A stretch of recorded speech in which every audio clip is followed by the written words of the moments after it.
Subscribe करें श्री चिन्मय आनंद बापू जी के YouTube channel को और हमारे वीडियोस को सबसे पहले देखने के लिए बेल आइकॉन को दबाना न भूलें। भगवान कृष्ण को आश्चर्य हुआ। श्रीमद् महाभारत की बड़ी प्यारी कथा। जब दादा ने प्रण ले लिया ना कि कल के युद्ध मैदान में एक पांडव गिर जाएगा, 5 में से 1 चला जाएगा, और सबको पता था कि दादा के निशाने पर अर्जुन थे। आज रात्रि जैसे ही प्रण किया तो रात में भगवान कृष्ण की नींद उड़ गई। दादा ने प्रण किया है, भीष्म ने, क्या होगा, और जानते थे कि दादा के निशाने पर केवल और केवल अर्जुन है, और अर्जुन महाभारत के युद्ध के रीढ़ की हड्डी। अर्जुन गए मतलब सब गए। और भगवान कृष्ण चिंतित हैं कि जिसके रथ की बागडोर मेरे हाथ में, यदि उसे कुछ हो गया तो दुनिया मेरे नाम की महिमा घटा देगी कि कृष्ण के हाथ में जिसके जीवन की बागडोर थी वो मारा गया। भगवान कृष्ण को नींद नहीं आ रही थी। अपने तंबू में लेटे तो हैं लेकिन करवटें बदल रहे हैं, नींद नहीं आ रही है। सोचा कि जब मेरी हालत है तो चलकर जरा देखूं अर्जुन की क्या हालत होगी। रात्रि आधी रात को भगवान अर्जुन के कैंप में गए। द्वारपालों से पूछा, अंदर सब ठीक तो है ना? द्वारपालों ने कहा कि हाँ महाराज तो कब से सो गए। क्या सो गए? बोले हाँ, आपको भरोसा न हो तो अंदर जाकर देख लीजिए।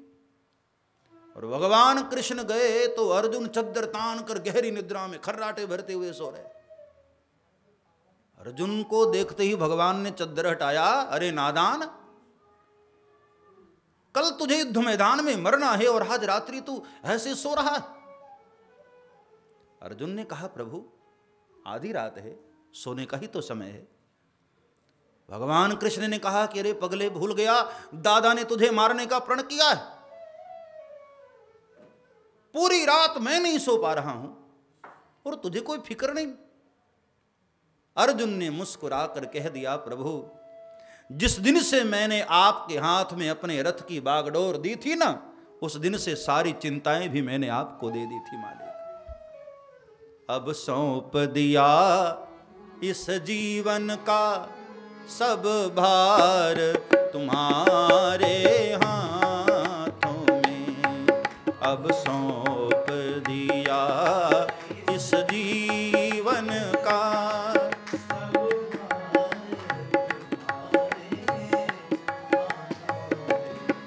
अब सौंप दिया इस जीवन का सब भार तुम्हारे हाथों में। अब सौंप दिया इस जीवन का सब भार। उद्धार पतन अब मेरा है मेरे नाथ तुम्हारे हाथों में। उद्धार पतन अब मेरा है,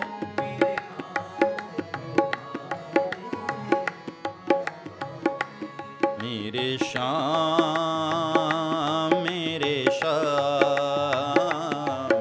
मेरे श्याम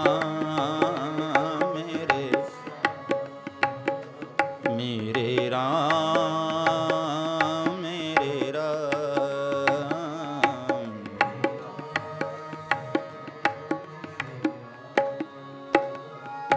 और फिर ऐसी कथा है, भगवान श्री कृष्ण द्रौपदी के पास गए और कहा देवी अब तू मेरी मदद करेगी तभी तेरे सुहाग की रक्षा हो सकती है, मेरी सहायता कर तू। द्रौपदी ने कहा कि गोविंद आदेश तो करो, क्या करना है मुझे? बोले सुबह सुबह पितामह भीष्म पहला आशीर्वाद जो देते हैं वो बड़े महत्व का होता है। आज दादा जैसे ही पूजन से उठें, पहला आशीर्वाद लेने तू पहुंच जाना। द्रौपदी ने कहा ठीक है प्रभु। और आधी रात को गोविंद ही द्रौपदी की दासी बनकर लालटेन लेकर द्रौपदी को साथ लिए दादा के कैंप के बाहर खड़े। और सुबह ब्रह्म मुहूर्त में जैसे ही पितामह भीष्म पूजन करके बाहर आए, द्रौपदी ने जाते ही प्रणाम किया, घूंघट निकाली हुई थी। पितामह भीष्म को पता न चला और आशीर्वाद दे दिया, पुत्री सौभाग्यवती भव। द्रौपदी ने तुरंत घूंघट हटा दिया, दादा ये आशीर्वाद सत्य है या आपका प्रण सत्य है? द्रौपदी इतनी रात को तू? हां दादा मैं आई हूं। अब आप बताइए दादा, यह आशीर्वाद आपका सत्य होगा या आपका प्रण सत्य होगा? क्योंकि पांचों में एक भी मारा गया तो मैं तो विधवा हो जाऊंगी ना। पितामह भीष्म ने कहा एक बात बता द्रौपदी, ये आधी रात को मेरे पास आने का निर्णय तुझे बताया किसने? और इतनी रात के अकेली आई मेरे पास? द्रौपदी ने कहा नहीं नहीं दादा, वो मेरी दासी भी आई है साथ में। पितामह भीष्म ने कहा जो दासी इतनी रात तुझे लेकर आई है ना, मैं भी उसका दर्शन करना चाहता हूं। पितामह निकले बाहर, लालटेन हाथ में, घूंघट निकाल करके गोविंद खड़े थे बाहर। जैसे ही घूंघट उठाकर देखा, बांसुरी वाला अंदर झांक रहा था। पितामह भीष्म ने कहा वाह छलिया, मुझे पता था ये योजना तेरी ही हो सकती है।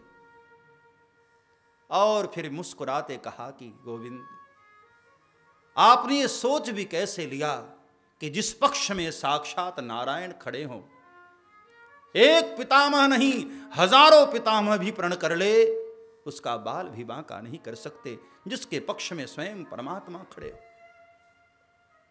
जिसकी रक्षा करने के लिए स्वयं प्रभु हो। मेरे कहने का अभिप्राय सिर्फ इतना कि परमात्मा किसी न किसी रूप में भक्त की रक्षा कर लेते हैं। सब्सक्राइब करें श्री चिन्मयानंद बापू जी के YouTube चैनल को और हमारे वीडियोस को सबसे पहले देखने के लिए बेल आइकॉन को दबाना न भूलें।